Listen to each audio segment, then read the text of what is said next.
It feels like large language models are evolving at warp speed, doesn't it? I mean, every week there's talk of more capable AI. It's pretty incredible, yeah. Hard to keep up sometimes. But there's this challenge looking beneath the surface that doesn't always grab the headlines. And that's the significant cost of actually using these incredibly powerful models once they're trained. Right. We're not talking about the training bill here, which is huge in itself. No, exactly. This is the ongoing expense, what the researchers call test time scaling. Yeah, that's when you're asking the model to do the heavy lifting, like complex reasoning, multi-step problems, or generating really long, detailed stuff. And that inference cost, especially when you're demanding those kinds of complex or extensive responses, well, it's a major hurdle. It really is. It dictates where and how we can actually deploy these LLMs. It affects accessibility and, has a real impact on their energy footprint too. And that cost picture, it turns out, is maybe more complicated than a lot of people realize. That's right. So for this deep dive, we've got a stack of sources, including a recent academic paper and some notes that really take a hard look at this specific problem. And they don't just describe the problem, they propose rethinking how we measure that cost and how models actually scale their performance at test time.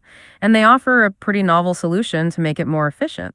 Okay, so our mission today is to really unpack the core insights from this research there. Exactly. We want to understand why the, let's say, previous assumptions about LLM scaling during inference might be missing some key pieces, and highlight the clever new ways they propose to measure cost and evaluate models, explore some of their, frankly, surprising findings, and see how their proposed solution could maybe pave the way for more efficient AI down the road. Okay, let's unpack this then. The sources really hammer home that the high cost of using LLMs is most acute when they're like grappling with difficult problems or generating those longer texts. Yeah, the long outputs, the complex reasoning. And they point to a specific mechanism inside of the model as the main culprit, right? They do. It's the self-attention mechanism. It's fundamental to how these transformer models work, of course. Right. It's essential for understanding context. Absolutely essential. But it's computational and, crucially, memory demands just skyrocket during generation. It becomes the dominant cost factor. The research gives this really striking illustration. I think it was figure 2A, showing just how, well, out of proportion this cost can get. Yeah, that's a powerful one. When generations get long, we're talking outputs over, say, 4096 tokens.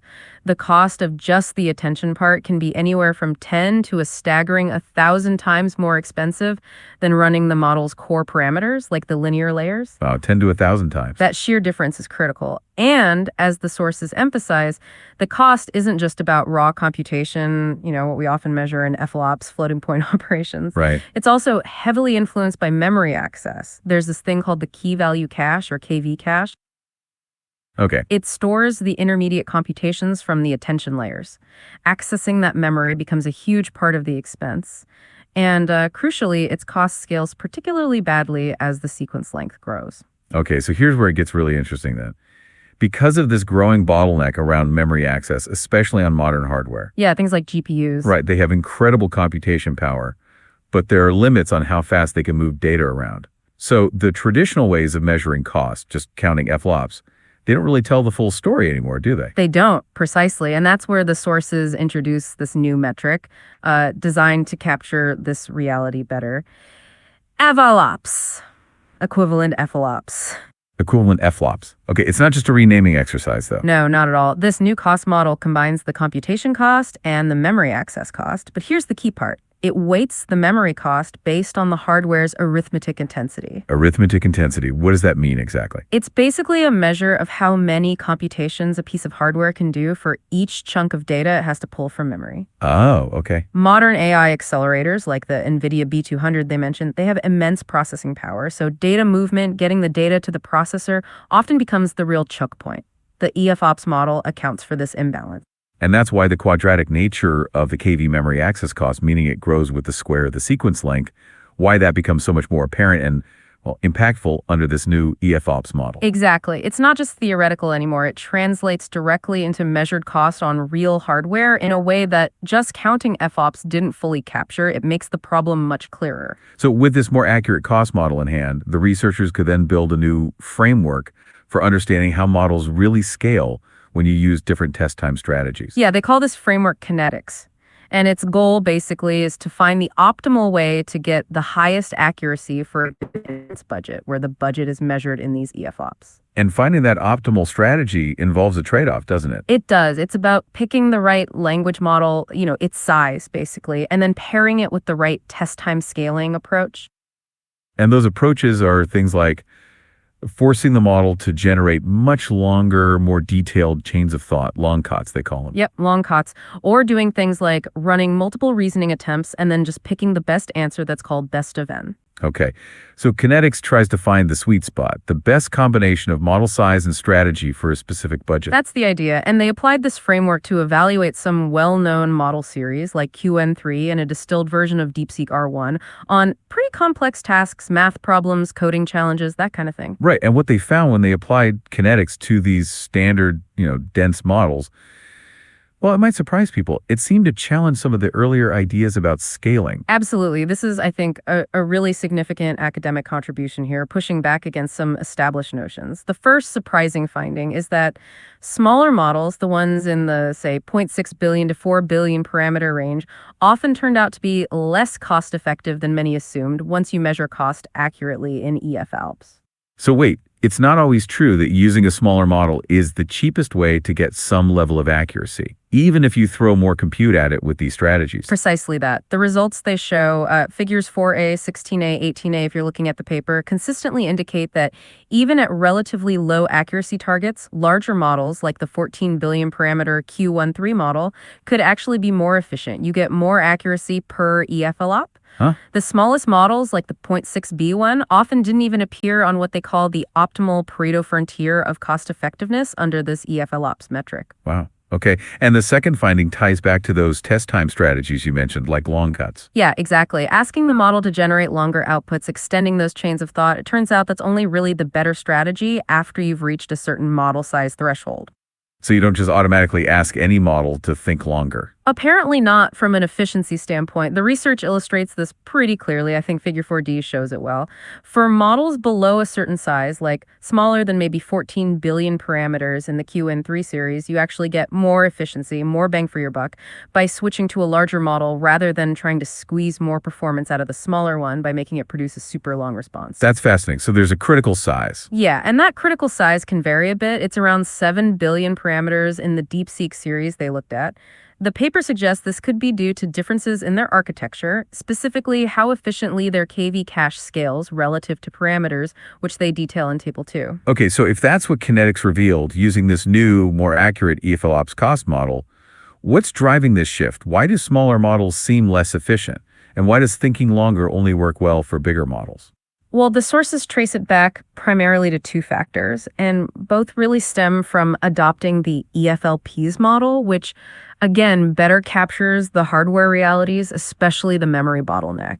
And the first reason links back to that KV memory cost again, right? Yes, it's about the relative size of the KV memory needed compared to the model's own parameter count across different model sizes. It's a bit counterintuitive, but smaller models, surprisingly, tend to require disproportionately more KV cache relative to their parameter size compared to larger models. Really? You'd think everything just scales down together. You might think so, but the overhead relative to its parameter count is heavier for the small guys. The data shows this across multiple model families. Figure 6a has a good visualization. For instance, a 0.6 billion parameter QN3 model needs about 3.5 gigabytes of KV cache for a 32,000 token sequence. Okay. While the model itself is only like 1.2 gigabytes, but a much larger 32 billion parameter model only needs 8 gigabytes of KV cache for that same long sequence. Ah, I see. The key point highlighted in Table 2 is that doubling the model parameters doesn't double the KV cache needed. It increases much more slowly, maybe 1.18x to 1.55x across families. This makes the memory cost, relatively speaking, a higher burden for the smaller models under the EFLOPS framework. Okay, that relative overhead makes more sense. And the second reason, that ties back to the cost model itself, the quadratic scaling. Absolutely. The second big reason is the shift from what seemed like a linear cost scaling with generation link, which was kind of an implicit assumption if you only looked at envelopes to the accurately modeled quadratic cost scaling under EFLOPS that's driven by that L squared times D term, the sequence length squared times the KV dimension. Ah, right, because EFLOPS correctly weights the cost of accessing that quadratically growing KV cache, hitting the memory bottleneck hard. Precisely, and this makes increasing the generation length dramatically more expensive than those older, simpler models might have suggested. The sources give a really powerful example comparing ISO cost lines. ISO cost, meaning lines of equal cost. Yeah. So under a simpler, maybe linear cost assumption, a 14 billion parameter model generating an 8,000 token sequence might look like it costs the same as a 4 billion parameter model generating maybe 24,000 tokens. Okay, trading size for length? Right. But under the more accurate quadratic model used in EFA flows, that same 14B model at 8K tokens is only comparable in cost to the 4B model generating maybe around 9,000 tokens, not 24,000. Wow, that's a huge difference. 24,000 tokens versus 9,000 for the same cost. That really limits how much smaller models can rely on just generating longer responses. It really does. This much tighter cost bound, shown in figures 6B and 6C, it significantly hinders the ability of smaller models to compensate for their size by just, thinking longer or generating more. The cost curves flatten out. It means for a given budget, especially lower ones, the optimal strategy shifts towards picking a bigger model size rather than pushing a smaller model to generate super long outputs. So, okay, the core problem is this attention cost, especially the quadratic KV memory access. It scales poorly with length, and it hits smaller models harder under this more realistic EFOPS view. What's the big innovation the paper proposes to tackle this head-on? The key innovation, and this is really central to their contribution, is focusing on sparse attention. Sparse attention. Yeah. Since the standard or dense attention mechanism is the root cause of that quadratic cost problem during generation, modifying it fundamentally is the most direct path forward. How does making attention sparse help fix that quadratic issue? Well, at its core, sparse attention changes how attention is computed. Instead of every output token needing to look back and attend to every single previous token in the sequence, which is what causes that quadratic scaling. Right, n-squared complexity. Exactly. Sparse attention makes it so each output token only attends to a select, limited subset of previous tokens. This fundamentally changes the scaling behavior. It can potentially reduce the memory costs from that nasty quadratic scaling like LBD, where B is some budget. Ah, linearizing the costs. Pretty much, and that makes the attention cost far less dominant compared to the other model costs, like the feed-forward layers, especially for long sequences. You can see this in figure 7C. Okay, and the sources talk about specific ways to actually do sparse attention, right? They do. One sort of conceptual approach they mention is top K attention. The idea there is for each query, you identify and select only the K key value pairs that have the highest attention scores. So you only focus on the K most relevant bits of the past. That's the intuition. It immediately reduces the cost per attention step from depending on the full sequence length, N, to just depending on that fixed number K, which is usually much smaller than N. Makes sense. Is that practical, though? Well, finding the exact top K scores efficiently can be tricky. So a more practical variant the paper explores, and seems quite promising, is block top K attention. Block top K. Yeah. Instead of picking individual top scoring tokens, this method selects entire blocks or chunks of tokens from the sequence. The selection is based on something like the average key vector score for each block. Then attention is computed only within those selected blocks. Ah, so it's maybe easier to implement because you're dealing with chunks. That seems to be the idea. The research, particularly figure 9, presents block top K as a really good trade-off. It seems effective at cutting costs while being relatively tractable, easier to implement efficiently in real systems compared to maybe fine-grained top K. Okay, so what happens when you actually use sparse attention? How does it change that efficiency picture that Kinetics painted for the standard dense models? Oh, it dramatically reshapes the landscape. This is a major part of the innovation they're highlighting.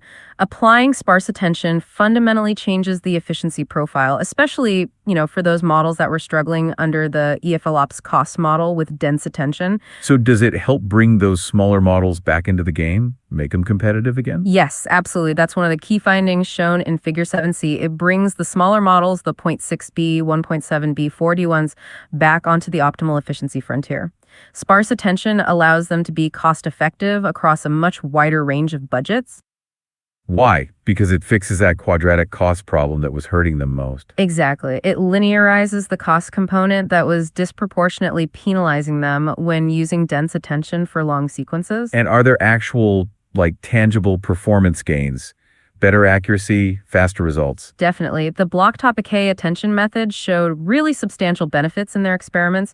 Figure 9 shows it can improve accuracy significantly. They mentioned gains up to 45 points on certain tasks in low-cost scenarios. 45 points. Wow. Yeah. And maybe even more importantly, it can achieve accuracy levels that are basically equivalent to standard dense attention, but while using dramatically fewer resources. The paper cites needing 8.58 times fewer resources to get the same accuracy level. That's huge for efficiency. It really is. And when they implemented it on real hardware, like those H200 nodes, it translated into significant throughput increases, especially for the smaller models that needed the help most. The QN 3.6 billion model, for example, saw its throughput jump by something like 23x to 33x. Good grief, 23 to 33 times faster for the small model. That's incredible. It's a massive improvement. And another interesting finding from this part of the work, shown in figure 7a, 7b, and 24, is that the value you get from sparse attention actually increases at higher computational budgets. How so? When you have more EFL ups to spend, the research shows that sparse attention makes allocating those resources towards generating more tokens either through longer chains of thought or more best-of-n trials a more effective strategy than just trying to expand the KV cache size or budget. So it shifts the optimal strategy again compared to dense models. Exactly. It makes extending the reasoning process itself more viable and efficient once you've dealt with the core attention bottleneck using sparsity. This research really feels incredibly important for actually deploying and, affording these powerful models.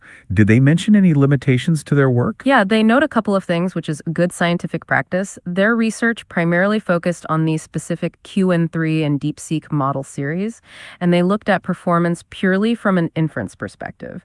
They didn't really delve into how these findings might influence, say, model training or post-training fine-tuning. Okay. And also, their cost analysis assumes a kind of cloud-serving environment where you have flexible resource allocation. Things might look a bit different if you're deploying locally on a machine with like fixed VRAM constraints.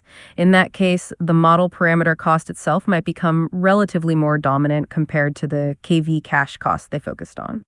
Right, different constraints. And looking ahead, what kind of doors does this work open up? Well, it really lays a rigorous foundation for exploring other potentially even better sparse attention algorithms. There's a lot of ongoing research in that area. Makes sense. And it strongly emphasizes the importance of what's called algorithm system co-design. Basically, thinking about how we design algorithms like attention together with the hardware and software systems they run on right from the start to maximize efficiency. Sparsity seems like a central principle for achieving that. And it has broader implications too, doesn't it? Beyond just making models run faster or cheaper. Definitely. I mean, by significantly improving the efficiency and scalability of running these massive language models, especially through innovations like sparse attention, this kind of research directly contributes to potentially reducing their very substantial energy consumption. Which is a huge deal. It is. It supports that broader critical goal of developing more sustainable AI. Okay, so wrapping up, we've taken a pretty deep dive today into understanding the true hardware-aware costs of LLM inference, going beyond simple FLOP counts. We discovered this new scaling framework, Kinetics, that challenges some older assumptions because it uses a more accurate cost model, EFLOPS. Right, and we saw how sparse attention emerges as a key innovation, a potential solution, to make that test time scaling far more efficient. It does this by tackling the fundamental quadratic bottleneck of dense attention, particularly the KV cache cost. The core takeaway seems to be that quadratic cost of dense attention, especially the memory access part, is a major bottleneck. It hits smaller models particularly hard under this more realistic EFLOPS cost model. But, and this is the crucial innovation highlighted, sparse attention offers this powerful, technically grounded way to essentially linearize that cost. It changes the scaling dynamics for the better, making complex strategies like generating really long outputs much more achievable and efficient across a wider range of model sizes. So here's a final thought. As models keep getting larger and the complex problems we ask them to solve demand longer, more intricate reasoning and responses, how will these insights into the real costs, the new scaling laws like kinetics and the power of sparsity, how will they fundamentally change how we design, deploy, and maybe even interact with the next generation of AI?